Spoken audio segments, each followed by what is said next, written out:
Welcome to Samba Samba. Enjoy the video. You start by confirming your iPhone supports widgets, then go straight into action. Long press a blank area on your home screen until icons jiggle. This makes the interface editable.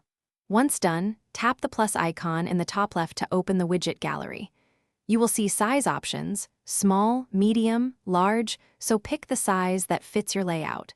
Make sure to consider screen real estate. A large widget can replace 4 app icons and change how you access other apps. Next, you choose and configure the widget itself.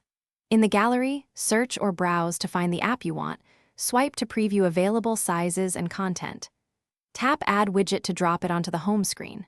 Once placed, you can drag it to reposition, or while still in jiggle mode, tap the widget to open its configuration options.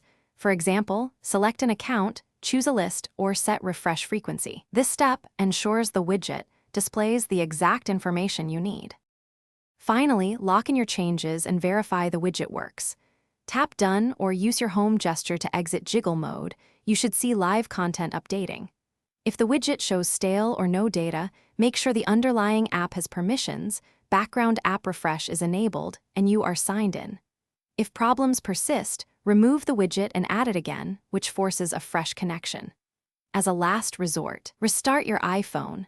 That often clears temporary glitches and restores normal widget behavior. Thanks for watching. Consider subscribing if we helped you.